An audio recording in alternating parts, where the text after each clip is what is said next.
Yang saya hormati Bapak dan Ibu.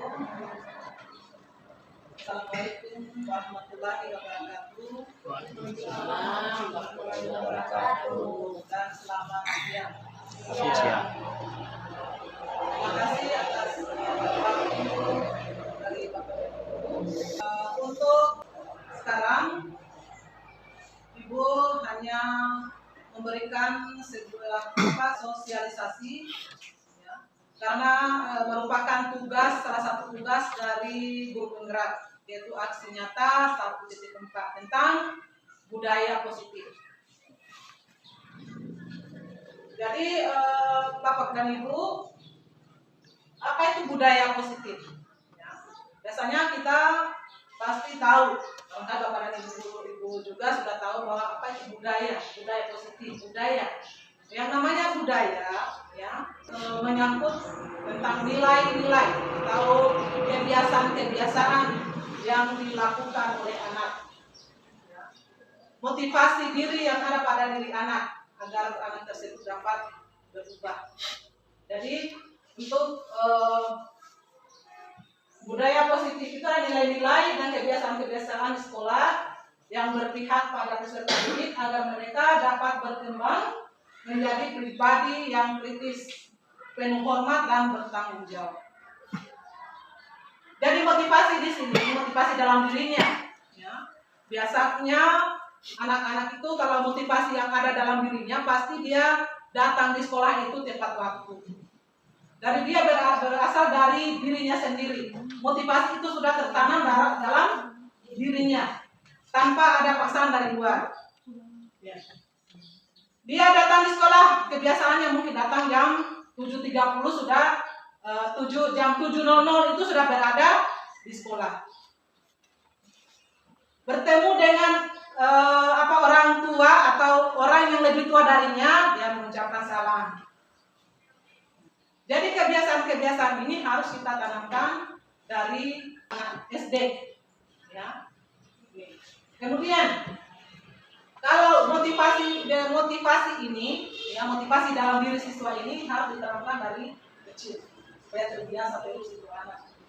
Ya, kemudian konsep budaya positif yaitu pertama perubahan paradigma belajar, 2 disiplin positif, motivasi perilaku manusia, kebutuhan dasar manusia, posisi kontrol guru, keyakinan kelas, dan segitiga restitusi. Barangkali Bapak dan Ibu di sini ada yang tahu atau sudah ada di benak-benaknya Bapak dan Ibu perubahan paradigma belajar itu seperti apa? Barangkali ada yang bisa jelaskan di sini. Ada yang sudah tahu barangkali Bapak dan Ibu? Perubahan paradigma belajar. Perkembangannya lebih baik, ya. Ya. Barangkali perubahan di sini, perubahan paradigma belajar ini, kalau dulu, ya Bapak dan Ibu, kalau dulu kita mengajar itu metode ceramah, ya. Kita hanya memberikan materi secara berceramah, bicara terus, ya. Ibaratnya contoh, ya. Murid itu kita ibaratkan celengan atau tabungan, ya, celengan tabungan, ya. Ya, celengan itu misalnya siswanya, kita guru adalah yang punya celengan itu. Jadi kalau celengan tadi kalau diisi terus pasti akan penuh, terisi. Tapi seandainya kalau tidak diisi berarti celengannya dia tetap sama juga dengan siswa ini. Kalau kita guru hanya mengisi, ini tidak berarti siswa tidak akan mempunyai kreasi. Dia pasif mereka. Jadi ini kalau misalnya sekarang pembelajaran itu bersifat pada guru yang aktif. Murid itu dia hanya pasif, mereka hanya menunggu, ya, materi yang diberikan oleh guru, menunggu tugas yang akan diberikan oleh guru, mereka hanya pasif. Sementara kalau sekarang, ya, harus dirubah, ya, yang tadinya mungkin pembelajaran berpusat pada guru, sekarang kita rubah menjadi pembelajaran yang berpusat pada murid. Barangkali pernah dengar Bapak dan Ibu Pembelajaran berpusat pada guru, pembelajaran yang berpusat pada murid. Jadi bagaimana kalau pembelajaran berpusat pada murid? Berarti murid yang berkreasi, ya.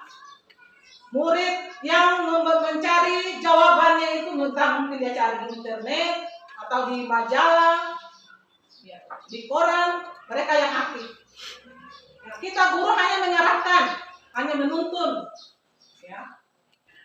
Hanya kita tuntun anak-anak agar mereka tidak salah jalan. Pembelajaran yang berpusat pada siswa ini contohnya seperti apa kira-kira? Ya, ya.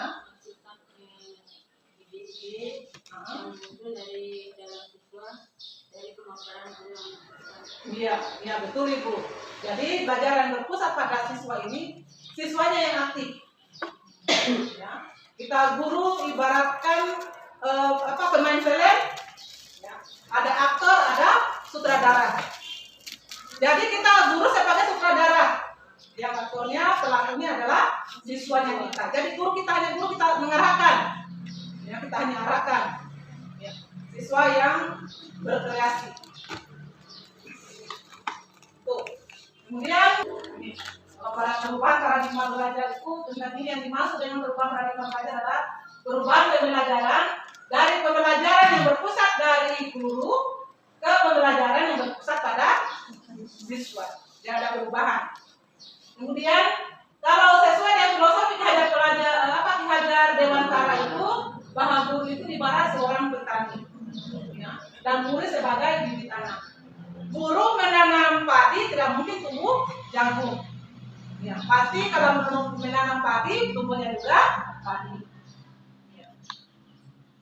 Kemudian guru hanya dapat menuntun kekuatan kuadrat yang ada pada anak agar mereka mencapai keselamatan dan kebahagiaan yang setinggi-tingginya, baik sebagai manusia maupun sebagai anggota masyarakat.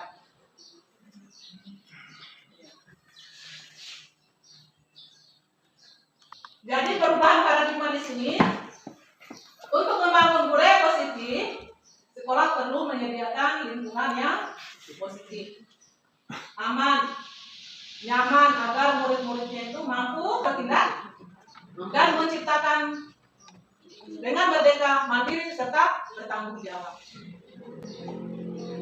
Lazimnya disiplin dikaitkan dengan kontrol guru dalam menghadapi siswanya.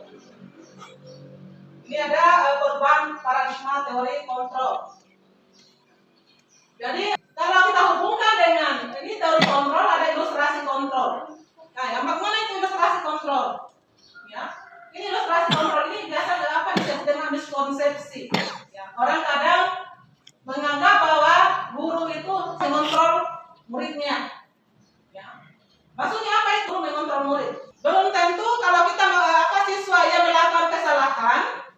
Ya, misalkan kita menyuruh siswa, ayo menyapu membersihkan kelasmu, ya. Kemudian siswa melakukannya, ya. Itu bukan berarti kita kontrol mereka, ya. Karena ini ada hubungannya lagi dengan motivasi dari dirinya. Walaupun dia tidak disuruh, tapi kalau motivasi sudah berada dalam dirinya, pasti akan dia lakukan. Ya. Kemudian kritik dan membuat orang merasa bersalah dapat menguatkan karakter. Jadi orang yang melakukan kesalahan itu jangan langsung kita katakan kamu salah. Ya, nggak boleh. Kita harus tahu dulu apa masalahnya. Ya. Pelajari dulu masalahnya, kemudian kita atasi masalah atau solusi yang pernah dialami oleh siswa tersebut. Ada kemudian ilustrasi bahasa itu penguatan positif, efektif dan bermanfaat. Ya. Jadi Bapak dan Ibu barangkali selalu kita lakukan di kelas, ya, bahwa kalau kita melakukan penguatan pada siswa, ya, itu akan merubah siswa tersebut dari yang mungkin yang tadinya nakal menjadi lebih baik. Belum tentu, ya, karena ini biasanya contoh, ya, ada siswa yang salah. Ya. kemudian kita panggil, jangan melakukan kesalahan besok ya. Nih gubernur kasih permen untuk kamu, ya supaya kamu besok jangan melakukan kesalahan itu lagi. Ya. Tapi ini mungkin hanya hari itu, pada saat itu juga mungkin dia akan lupa kesalahannya tadi. Dan tidak akan merasa bersalah karena kita sudah berikan, ada yang kita berikan hadiah misalkan permen seperti permen tadi, atau kita puji dia, bagus, kamu sudah berubah sifatmu yang tadinya kamu nakal sekarang berubah jadi baik. Itu hanya sementara sifatnya ibu, ya. Sifatnya hanya sementara. Karena apabila tidak ada, misalnya ibu guru lupa bawa permen atau lupa kasih pujian pada anak itu, maka dia akan melakukan yang lagi hal yang seperti yang sama. Dia makanya merubah sifatnya karena ingin mendapat pujian dari gurunya. Kemudian ada ilustrasi bahwa orang dewasa memiliki hak untuk menang. Bagaimana maksudnya? Seperti kita guru, ya. Kita memaksakan anak kita, ya supaya dia bisa berubah sifatnya, kita harus paksa. Besok jangan akan melakukan ya. Jadi anak-anak akan takut karena hukuman yang akan diberikan oleh bapak dan ibunya. Itu belum tentu ya. Jadi itu kalau memang dia berubah, ya, dia akan berubah. Kalau tidak akan motivasinya dari dirinya tadi itu, dia akan kesadaran dari dirinya itu. Kalau tanpa ada kesadaran dari dirinya, dia akan ulang terus perbuatannya tadi. Iya, walaupun dia mungkin karena kita gurunya, makanya dia diam, karena kita gurunya takut jangan sampai dapat hukuman dari bapak dan ibu. Ya, iya. Dari perubahan ilustrasi tadi, teori kontrol, ini ada perubahan paradigma stimulus respon dengan teori kontrol. Nih, contohnya stimulus respon, kita mencoba mengubah agar pandangan dan anak itu sama dengan kita. Ini kalau untuk mengubah sifat seseorang, tidak bisa kita ubah sifat dari anak itu kalau tanpa ada motivasi atau kesadaran dari dalam dirinya. Ya. Jadi kalau untuk teori kontrolnya, kita hanya bisa memahami pandangan lain tentang dunia orang tersebut. Misalkan, kita tidak bisa rubah sifatnya, tapi kita berusaha untuk memahami pandangan dunianya saja yang luar. Hanya kita berusaha memahaminya. Tapi kalau untuk merubahnya belum tentu, tidak bisa. Iya. Kemudian perilaku buruk dilihat sebagai suatu kesalahan. Ini juga sama dengan tadi. Orang yang berperilaku buruk itu, ya, bukan berarti dia melakukan kesalahan, belum tentu. Biasanya juga orang yang nakal, tapi kalau karena sudah ada kesadaran dari dirinya, dia akan berubah. Ya, dia akan berubah, dia tidak akan lagi melakukan sifat yang jahat. Jadi biasanya anak-anak yang melakukan suatu kesalahan itu, dia karena ingin mempunyai tujuan tertentu. Misalkan karena ingin dipuji, karena ingin dikasih hadiah. Ada anak-anak belajar terus, dia marah kalau mendapat nilai yang jelek. Karena apa? Karena mungkin dia tujuannya ingin pintar. Kemudian orang lain bisa mengontrol saya, belum tentu kepada kita. Ya, belum tentu kita bisa mengontrol orang lain kalau tanpa ada kesadaran dari orang tersebut.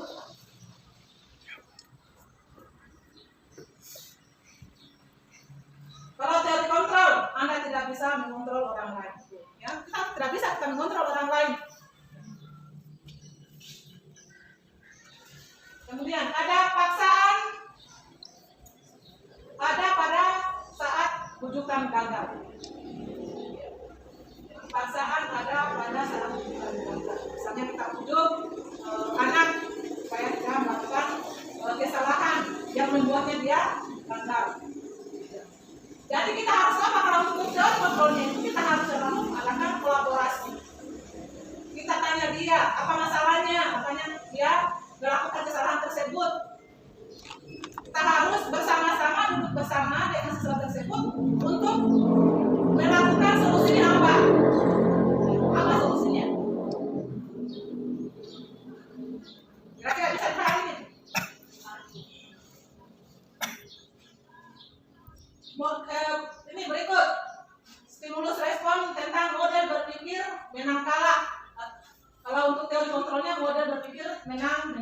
Maksudnya begini, ya.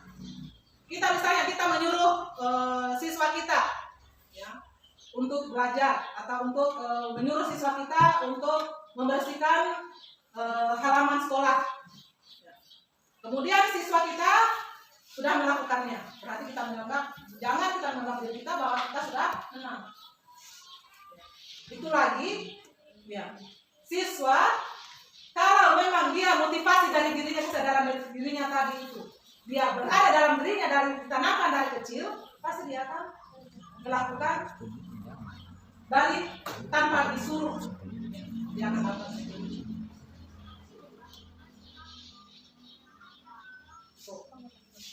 Berikut lagi nih. Jadi ini ada hubungannya tentang disiplin positif.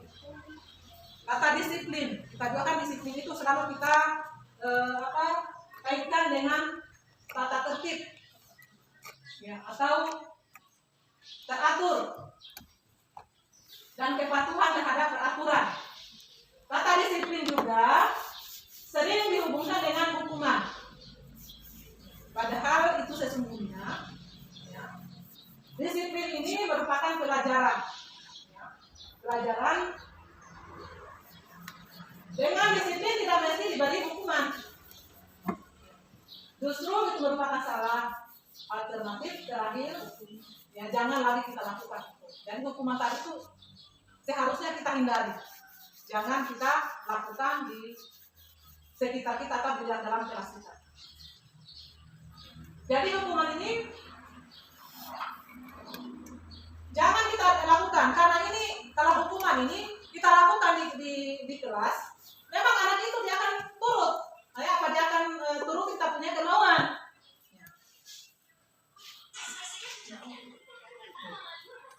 Tapi dalam hatinya memang dia karena dia takut akan hukuman, maka dia diam atau mungkin dia turuti kemauannya gurunya. Tapi dalam hatinya dia memberontak, ya. Dalam hatinya dia akan dendam. Suatu saat kalau gurunya tidak ada, maka akan dia lakukan lagi. Misalkan juga misalnya di kitab Bapak dan Ibu Guru, ya. Kita datang terus jam 7 peraturan di sekolah, jam 7 sudah berada di sekolah. Jadi kalau sebelum jam 7 sudah di sekolah terus. Tapi setelah guru saya ke kelas sekolah, karena tadi kan mungkin takut akan pimpinan, ya. Kemudian misalnya suatu saat kelas sekolahnya tidak ada, sudah bunyi lagi di WA untuk kelas sekolah hari ini tidak masuk, ya. Dengan lihat WA dari kelas sekolah, tahu tidak masuk ke kelas sekolah, maka nanti jam 8 baru datang. Takut karena apa? Mungkin takut jangan sampai nilai di KP4, ya. Apa nilai-nilai di SKP? Itu mungkin itu. Jadi yang tidak muncul dari dirinya sendiri, ya, itu harus dalam motivasi berada dalam diri kita sendiri. Jadi disiplin positif ini adalah suatu pendekatan mendidik anak untuk melakukan kontrol diri dan pembentukan kepercayaan diri. Siswa yang memiliki disiplin positif akan memiliki motivasi internal, maksudnya motivasi dari dalam dirinya. Yang motivasi internal yang tinggi dalam menguasai diri untuk melakukan tindakan yang sesuai dengan nilai-nilai kebajikan universal. Lanjut. Nilai-nilai kebajikan yang mana? Nilai-nilai kebajikan ini seperti apa? Ya, nilai-nilai kebajikan adalah sifat-sifat positif manusia yang merupakan tujuan mulia yang ingin dicapai setiap individu. Dan nilai-nilai kebajikan merupakan sifat-sifat positif manusia yang merupakan tujuan mulia yang ingin dicapai setiap manusia, setiap individu. Ini akan tujuannya, supaya agar tujuannya kita itu adalah terbentuk profil pelajar Pancasila. Ya. Profil pelajar Pancasila ini yang mana saja kira-kira?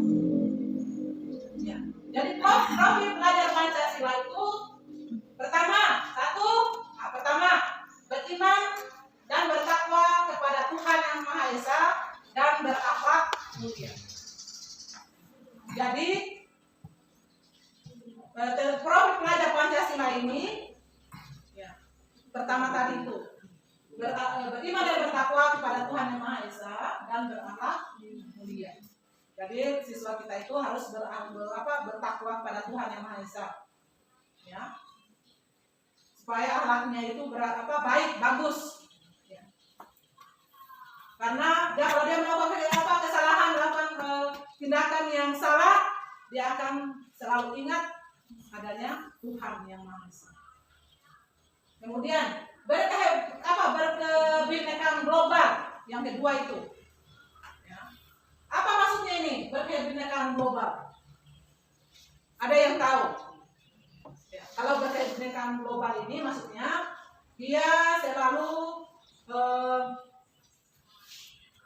kalau berkebinekaan global ini dia selalu saling menghargai antara sesama manusia. Dia tidak membeda-bedakan agamanya dengan agamanya temannya. Bertoleransi antara sesama agama atau sesama teman. Dia berhubungan dengan toleransi antara sesama. Kemudian bergotong royong. Ya. Bergotong royong di sini bukan hanya kita bersama-sama kita membersihkan lingkungan kelas kita atau bergotong royong membersihkan selokan, bukan hanya itu. Tapi ini di dalam kelas juga ini kita harus bergotong royong atau selalu berkolaborasi antara sesama temannya. Bukan hanya bersama temannya, tapi bersama dengan guru, antara guru dengan siswa atau siswa dengan masyarakat yang ada di lingkungan sekolah, guru dengan masyarakat yang ada di lingkungan sekolah. Kita harus selalu berkolaborasi. Kemudian mandiri. Yang mandiri seperti apa? Bagaimana yang mandiri? Kalau mandiri ini siswa bisa mandiri dalam melakukan suatu kegiatan. Jadi guru kita hanya kita membimbing, menuntun, ya. Anak itu dia dapat mandiri. Kemudian bernalar kritis. Berarti siswa itu dia mempunyai pikiran kritis, ya. Kreatif. Jadi dengan adanya bernalar kritis maka dia bisa berkreasi sesuai dengan kemampuannya, sesuai dengan karakternya, sesuai dengan keahliannya yang ada pada diri anak tersebut. Bisa dipahami apa ini, Bu? Bisa. Ya. Barangkali bisa kita supaya jangan kita mengantuk, bisa kita ya. Barangkali ya kalau Ibu bilang kari-kari, ya, jaya, bisa. Ya. SD Negeri Kari-Kari. Jaya. Terima kasih Bapak. Berikut. Lanjut. Tentang motivasi perilaku manusia. Ini tentang teori motivasi.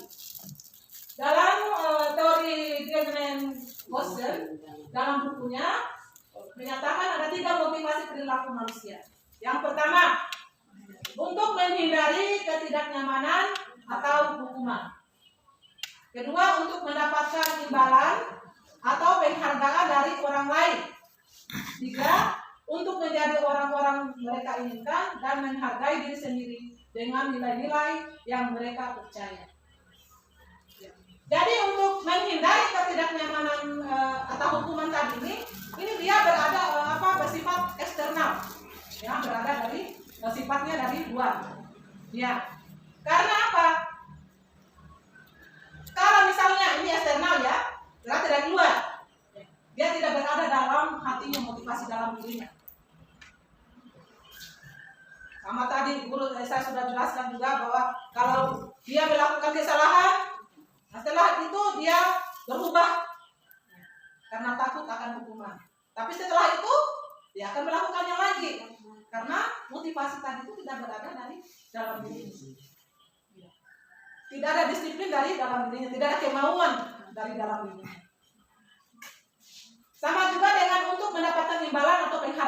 orang lain, sama juga dengan tadi. Ya. Karena dia ingin mendapat hadiah, makanya dia berubah. Kalau disuruh cepat-cepat dia pergi. Ya, tapi kalau sudah tidak lagi diberikan atau lupa diberikan pujian atau lupa diberikan hadiah, dia akan lakukan lagi. Biasa kan begitu ya anak kita, Ibu. Iya. Kepada Ibu. Ya. Dia mau belajar. Ya. Dia mau belajar karena dia ingin dipuji oleh ibu. Coba kalau ibu guru satu hari tidak masuk,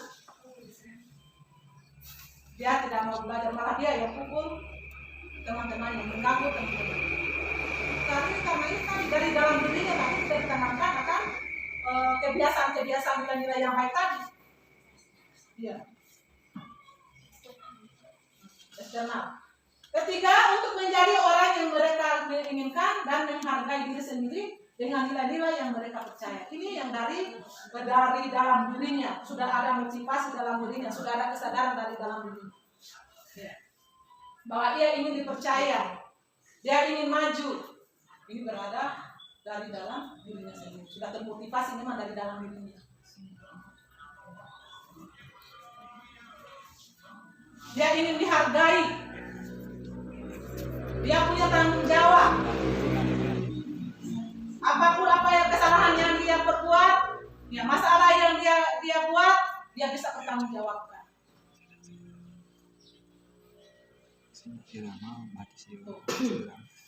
Kemudian berikut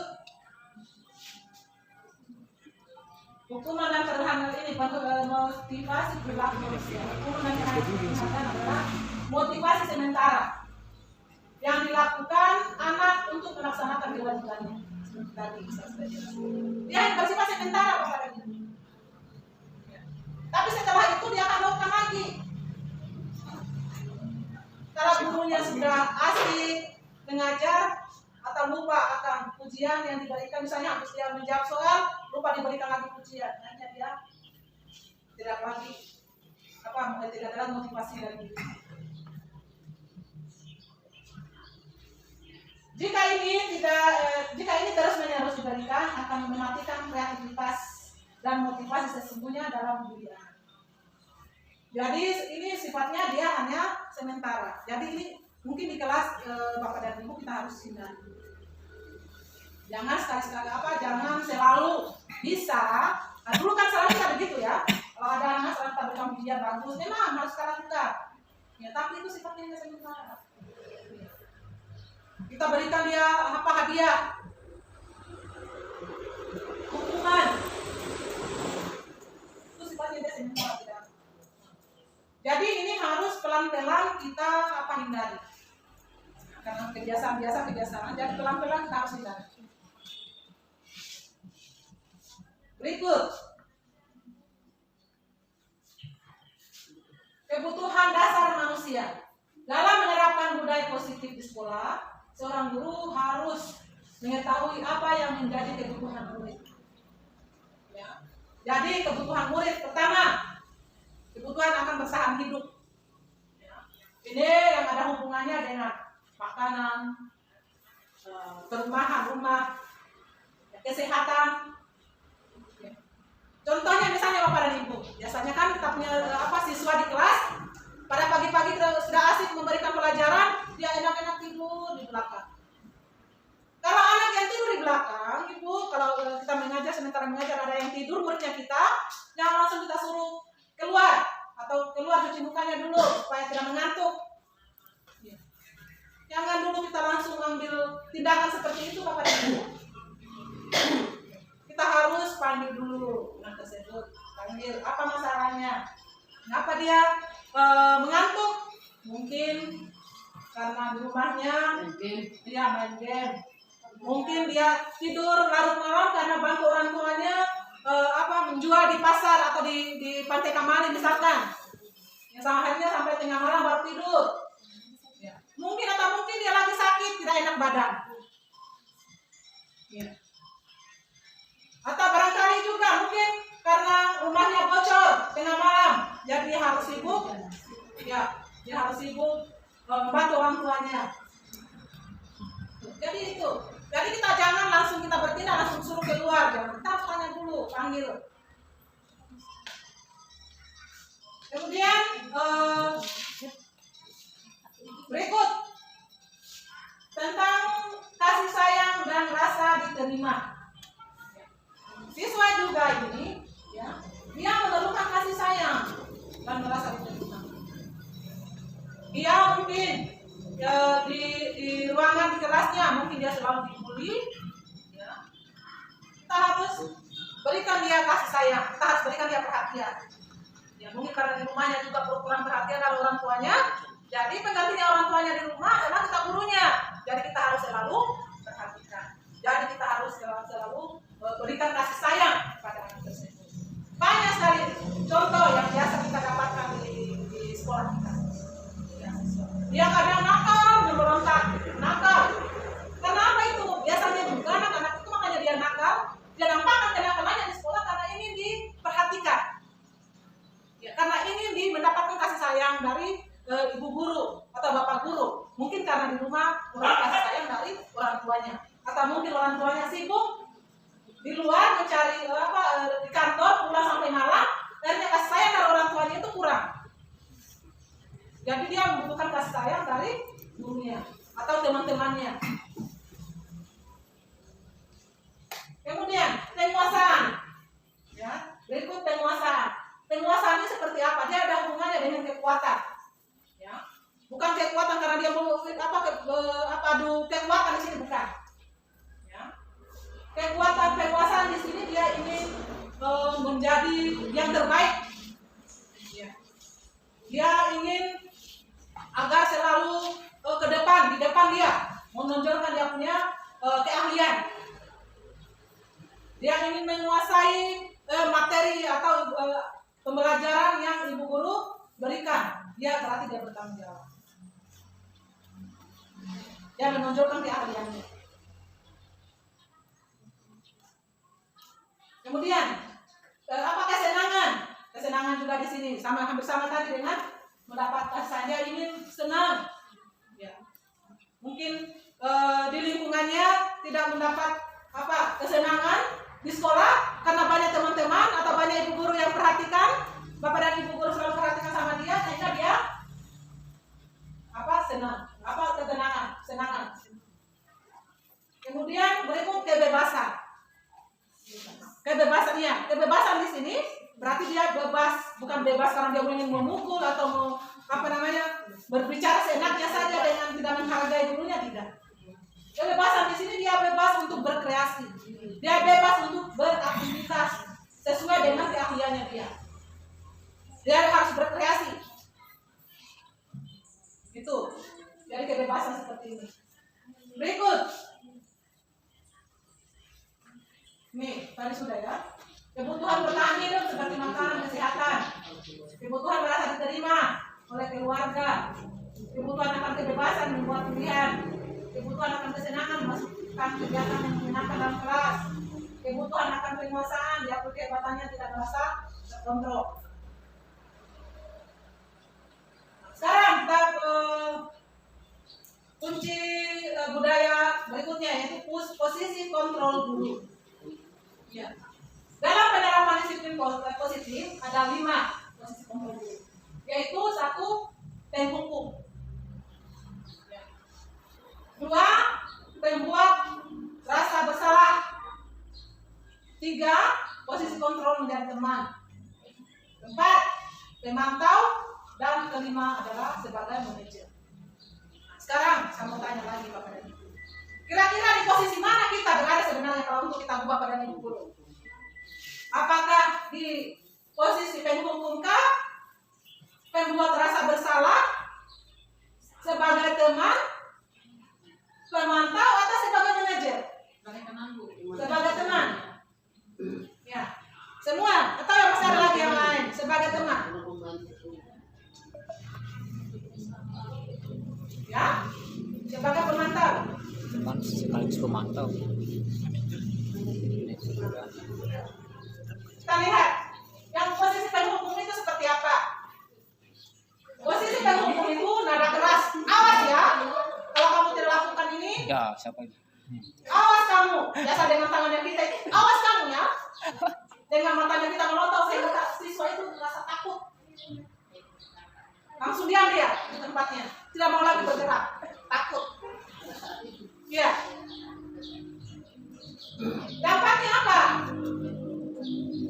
Murid cenderung memberontak dalam dirinya dan memberontak. Murid akan menyimpan dendam, tidak menyukai lagi gurunya atau mata pelajaran yang diambilnya. Karena mungkin pada saat dia melakukan kesalahan langsung kita tunjuk-tunjuk, awas ya. Apalagi ini sementara di dalam kelas, dia malu kan teman-temannya apalagi itu. Dia akan biasanya juga sih seperti itu, memang dia diam, tapi malu dalam hatinya malu. Dia tidak nampakkan di teman-temannya. Nanti kadang sudah keluar baru dia menangis karena tadi. Ya. Tapi itu memang rasa dendamnya itu ada selalu. Coba kalau memang siswa selalu kita hukum, pasti kalau sudah di jalan dia sudah SMA atau SMP selalu dia SMP. Apa guru kejam? Guru kejam, guru karena dia hukum saya. Ya, selalu ingat. Biar sudah tua, biar sudah jadi nenek kakek nenek, kalau memang tak pernah melakukan itu, dia akan tertanam di dalam hatinya itu, terbawa terus. Ya, dia akan dendam. Jadi itu jangan kita harus hindari yang apa sifat hukuman tadi. Contohnya, contoh ucapan yang selalu terucapkan untuk posisi hukuman tadi. Patuhi aturan saya, kalau tidak awas ya. Ya, kadang dengan tangannya kita. Kamu selalu saja salah. Berarti suaranya kita selalu nadanya juga tinggi ya. Kamu selalu salah. Atau mungkin pasti selalu terakhir selalu menyentuh. Iya, biasanya kan begitu. Selalu saja menyentuh terakhir.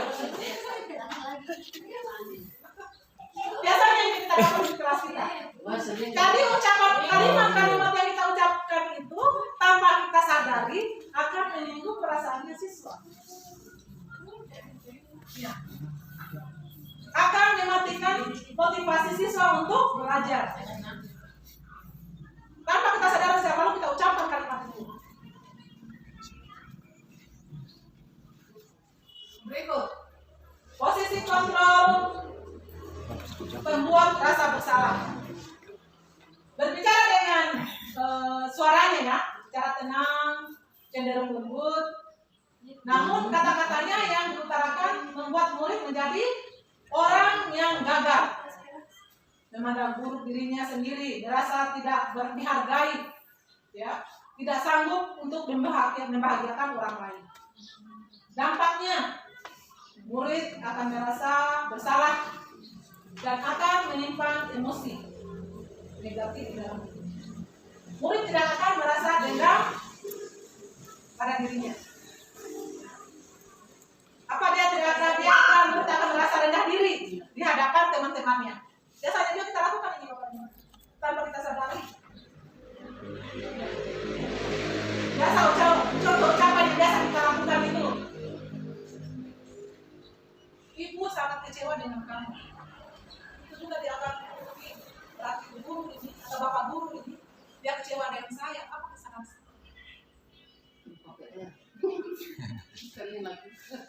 Mungkin karena dapat angka nilai jelek sehingga kita akan itu sangat kecewa dengan kamu. Berarti dia merasa bahwa dia mengecewakan seorang yang dia sayangi atau seseorang yang dia banggakan. Berapa kali Bapak dan Ibu harus memberitahu kamu, ya, berapa kali Bapak dan Ibu memberitahu kamu. Ini juga salah satu kata-kata murid merasa bersalah. Gimana coba kalau orang tua kamu mengetahui hal ini? Berarti dia merasa kalau memang saya lakukan ini, berarti saya akan kecewakan orang tua. Dia akan kecewakan orang tuanya yang dia sayangi, yang dia bangga-banggakan. Jadi selalu dia merasa dirinya bersalah.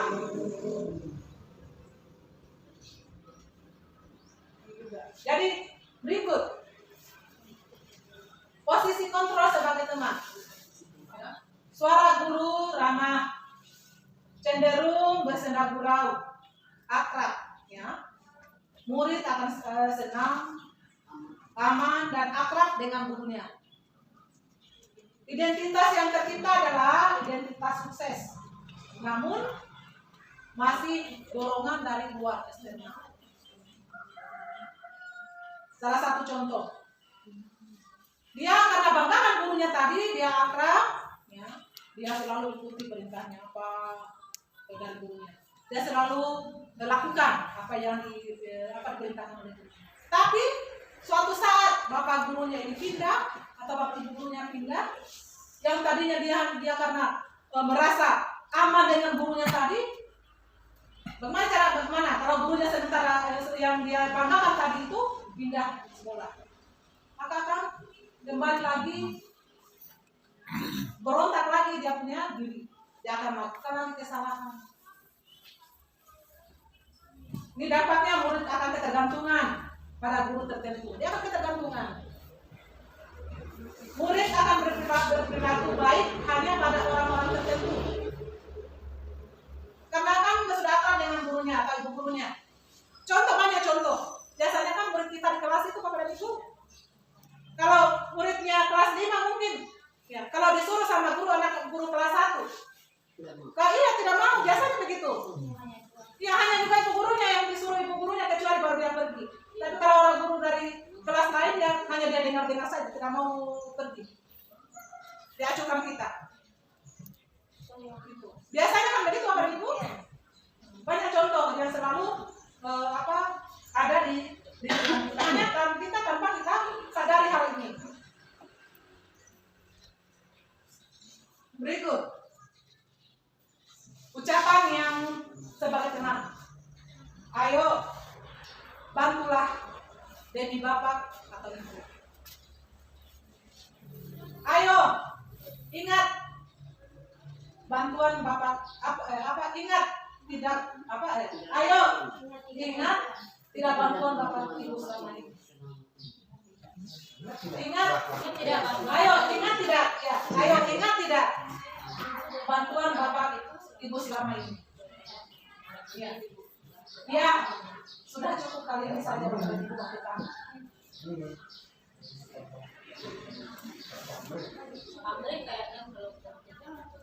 Ya. Berikut, posisi kontrol sebagai pemantau atau monitor. Guru memiliki bahasa tubuh dan ekspresi wajah datar dan cenderung formal. Guru mengadakan perhitungan untuk mengontrol murid. Guru mengarahkan murid berdasarkan peraturan atau konsekuensi. Guru senantiasa memantau akan mengawasi pada saat murid melakukan sanksi. Ini sebagai posisi kontrol guru, ini misalnya salah satu contoh. Kamu misalkan ya, kamu dapat lagi 5 ya. Berarti ini kan kita kontrol, kita punya siswa dia kita merasa kontrol dia. Kenapa ibu dia tahu saya bahasa dapat kali? Murid akan menghitung konsekuensi dan hadiah tanpa memahami sepenuhnya bila dibagikan itu. Jadi ini kalau posisi kontrol ini dia berhubungan dengan konsekuensi yang ada. Murid tidak sepenuhnya mandiri. Contoh kata-kata yang biasa diucapkan penonton ini. Peraturannya apa? Misalkan ada siswa yang melakukan, misalkan upacara bendera hari Senin ya, kan peraturan di konsekuensi yang ada di sekolah, ya, bahwa setiap siswa yang mengikuti upacara bendera itu harus pakaian seragam lengkap, pakai topi, dasi, pakai merah putih, ya, sepatu hitam. Ya. Jadi ini konsekuensinya, apabila ada siswa yang tidak memakai baju atau lupa topi, berarti dia melakukan suatu kesalahan. Mungkin ada setelah itu ada sanksi yang diberikan. Tapi ini jangan langsung kita berikan sanksi hukuman, karena hukuman ini harus kita hindari. Ya. Tanya dulu ibu, bapak dan ibu, Panggil dia. Kenapa kamu pakai topi? Apa? Kenapa kamu tidak pakai topi? Kenapa kamu tidak pakai dasi? Sudah tahu hari ini kan? Hari Senin. Apa konsekuensinya kalau kamu pakai topi atau dasi?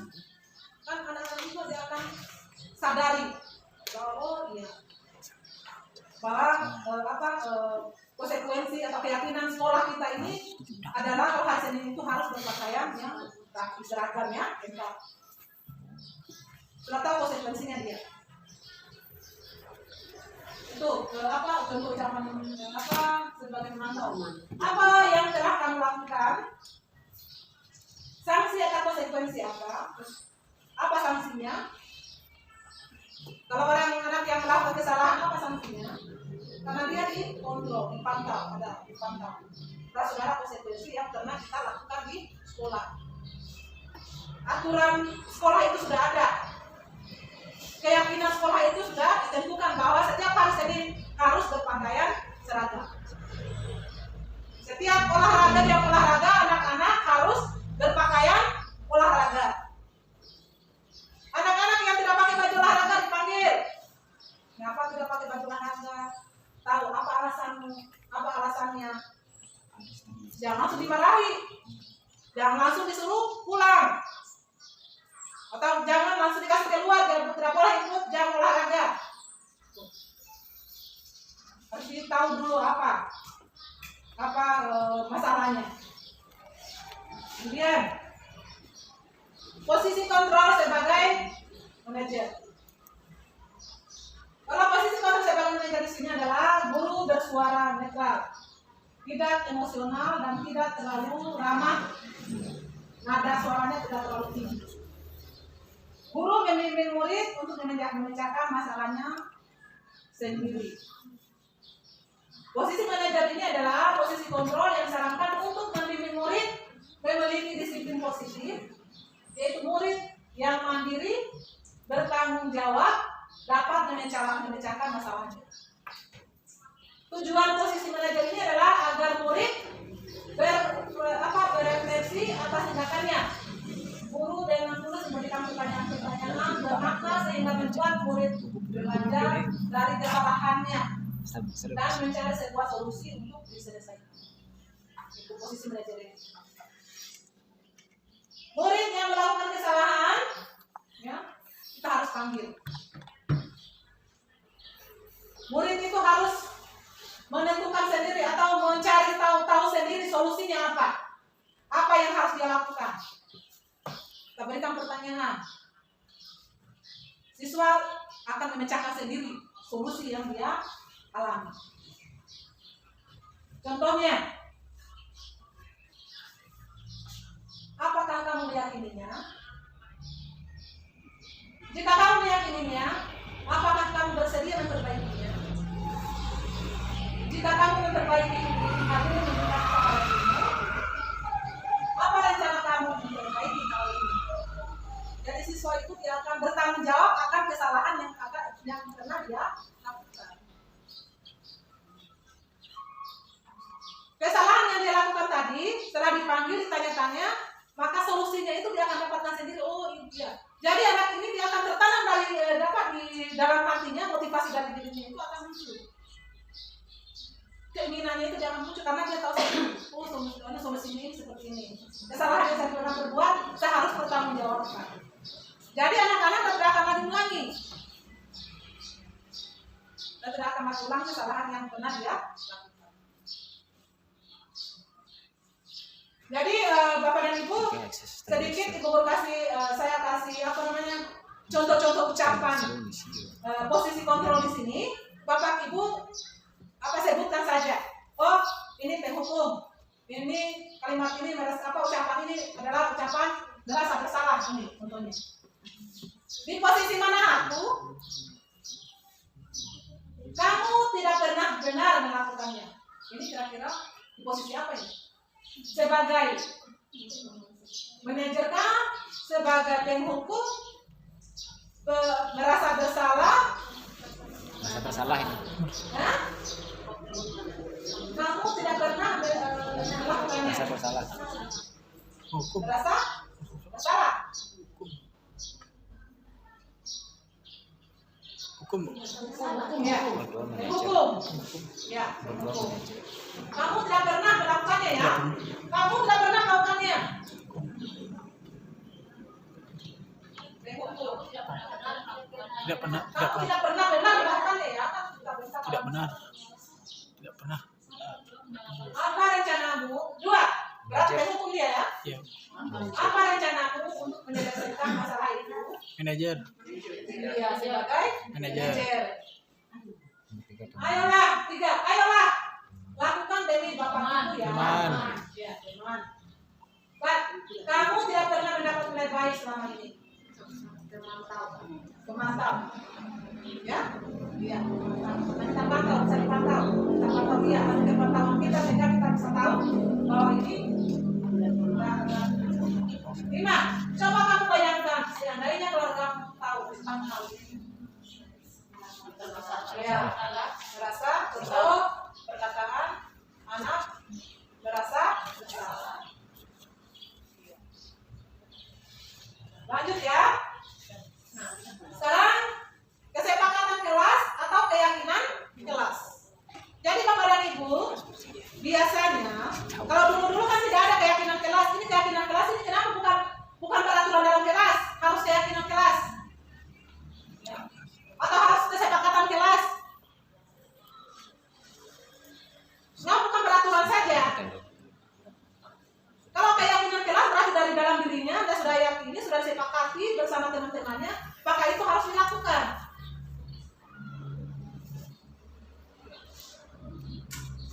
Dan salah satu penerapan disiplin yang secara terus-menerus yang mengacu pada nilai-nilai kebajikan yang dapat menciptakan budaya positif adalah dengan membangun atau menyusuri kesepakatan kelas atau keyakinan kelas. Biasanya kita dulu pembelajaran dulu kita masuk awal pembelajaran awal tahun setelah liburan ya.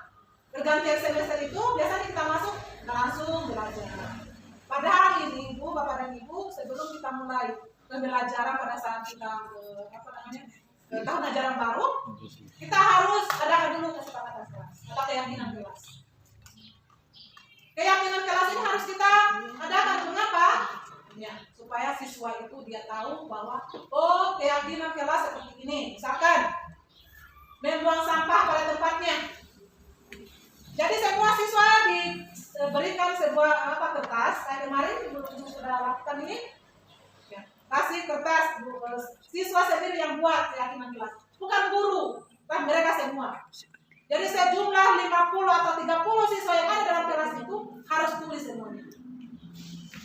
Dan setelah menulis itu, lihat, ya, jangan terlalu banyak keyakinan kelas yang ada dalam kelas itu, cukup mungkin 5 atau jangan terlalu banyak. Kalau terlalu banyak juga anak-anak akan lupa keyakinan kelas yang ada di dalam kelas. Cukup 6. Yang penting-pentingnya saja yang kita ambil.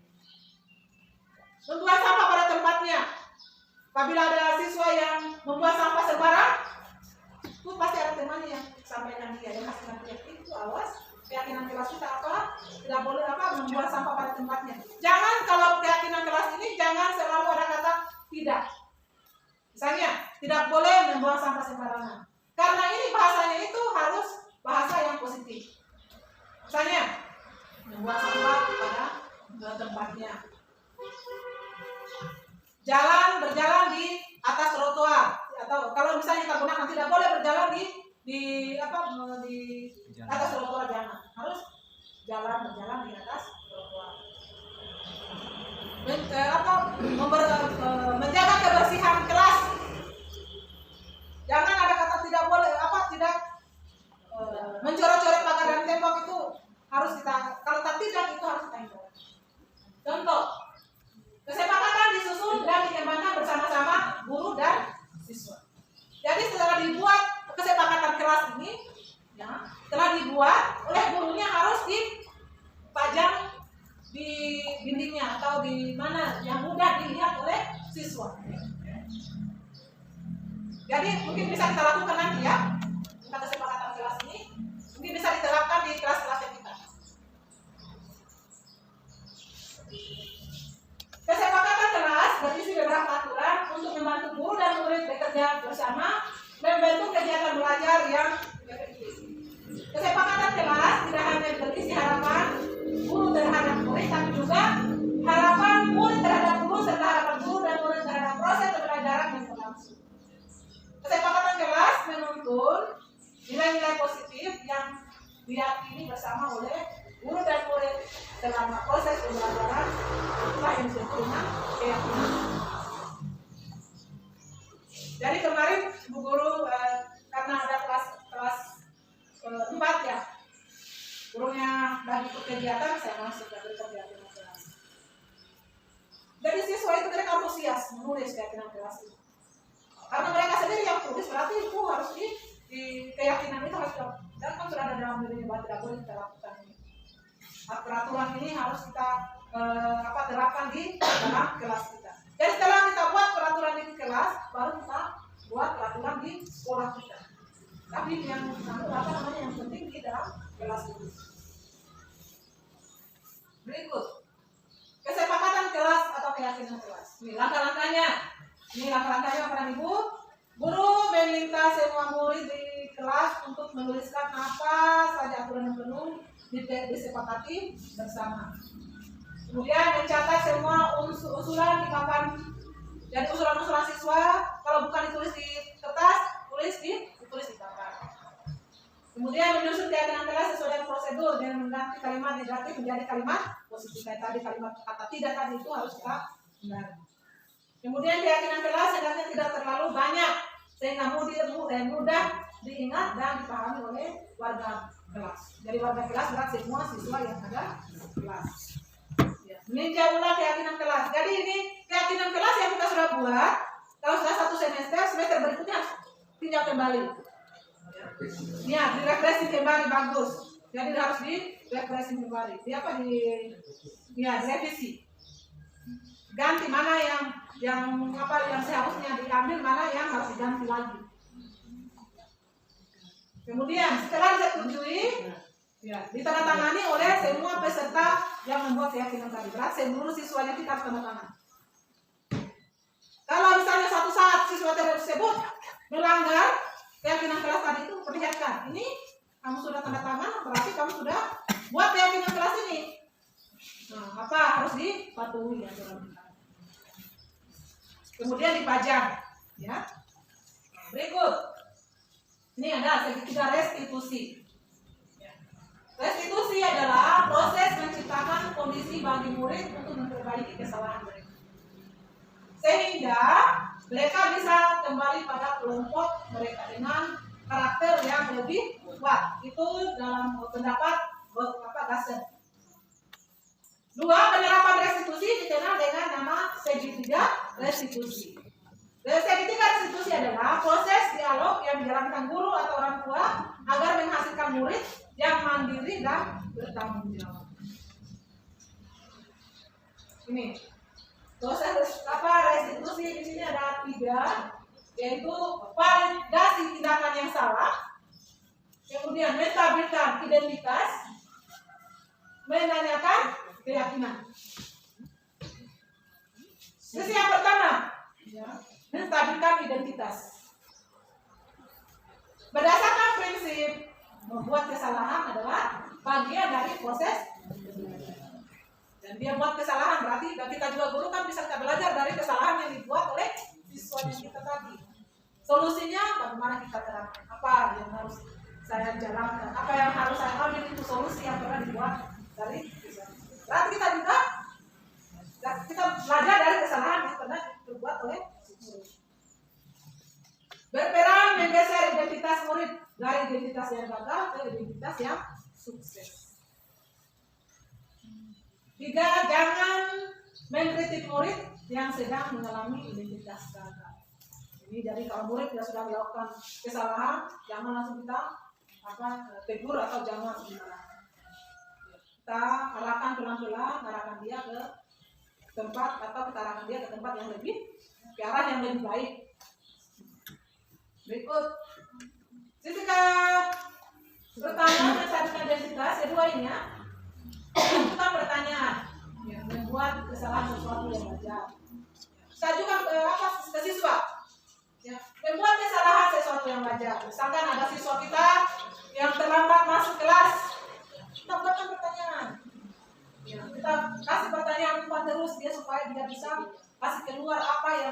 menyebabkan dia sehingga dia terlalu terlambat datang sekolah.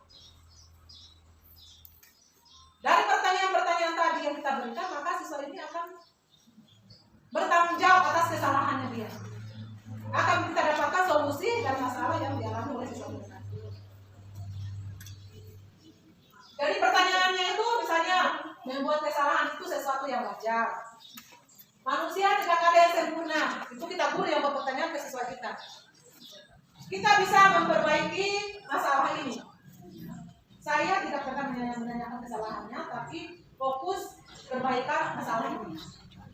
Adakah saat ini kamu tengah menjadi orang yang baik, yang telah menjadi orang yang baik untuk dirimu sendiri?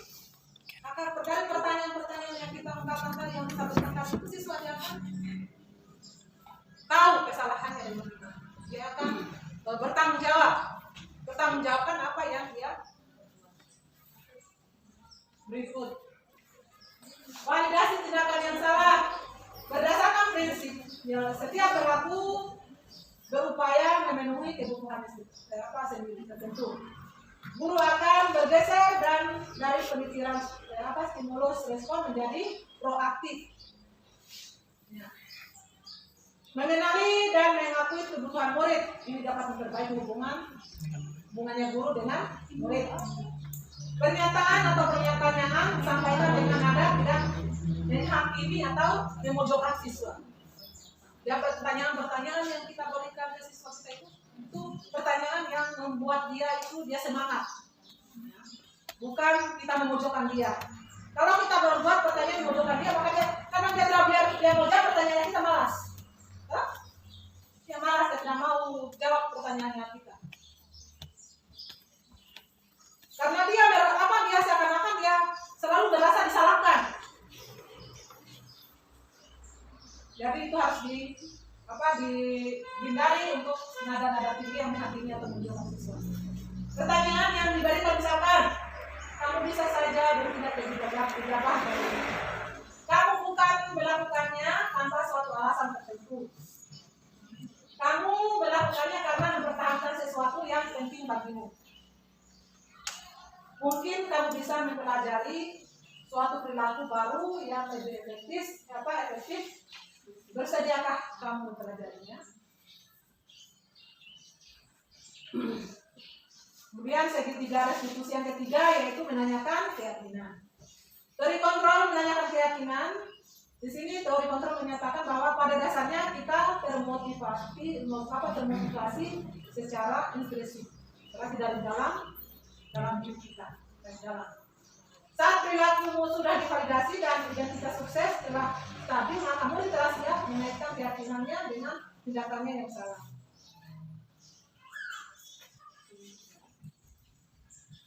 Hal-hal yang harus diperhatikan, misalnya perilaku yang salah perlu dikaitkan dengan nilai-nilai atau keyakinan-keyakinan telah disepakati atau disetujui. Kesediaan orang yang melakukan kesalahan untuk memperbaiki kesalahan. Jadi dari pertanyaan-pertanyaan yang kita berikan tadi itu, maka siswa akan selalu memperbaiki. Berikut. Jadi segitiga restitusi. Di sini ada 3 tadi. Dengan memahami ketiga struktur, penerapan segitiga restitusi diharapkan guru dapat menerapkan posisinya sebagai manajer. Ya. Jadi kita guru sebagai segitiga restitusi ini kita guru ditempatkan sebagai manajer.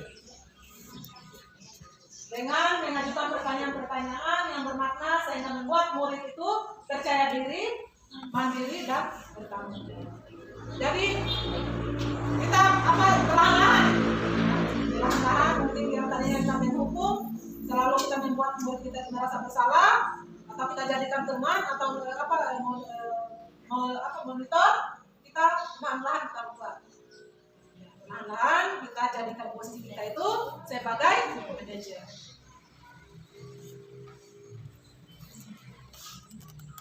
Barangkali Bapak dan Ibu sudah bisa dipahami ini? Bisa. Mudah-mudahan kita ambil secara pelan-pelan ya Bapak Ibu. Ya Bu. Ya, kita bisa ubah pembelajaran kita yang tadinya mungkin kita selalu belajar itu selalu berpusat pada Ya, diri Wan. kita karena ini Ya. mencapai KKM-nya kita sehingga kita melaksanakan siswa kita itu selalu untuk sesuai dengan maunya kita. Ini tapi karena kita harus ubah. Kita harus ubah pembelajaran yang berpusat pada kita guru sebenarnya kita sebatas menuntun. Ya. Ya. Jadi kita arahkan mereka supaya siswanya kita kalau memang siswa kita disuruh cari jawabannya misalnya ya di internet lalu kita hanya diamkan, kita jangan sampai siswa ini kan banyak sudah tahu kan di HP di internet itu kan banyak hal-hal yang negatif ya yang tidak boleh seharusnya anak SD nonton atau apa, jadi kita selalu arahkan ya jangan kita bosan-bosan kita arahkan mereka agar siswa kita tadi tidak salah jalan. Barangkali Bapak dan Ibu sekian materi dari saya. Minta maaf Bapak dan Ibu kalau ini mungkin telah menyita Bapak dan waktu dari Bapak dan Ibu. Saya minta barangkali itu saja dari saya, lebih dan kurangnya mohon dimaafkan. Bila kita kembali, assalamualaikum warahmatullahi wabarakatuh. Waalaikumsalam.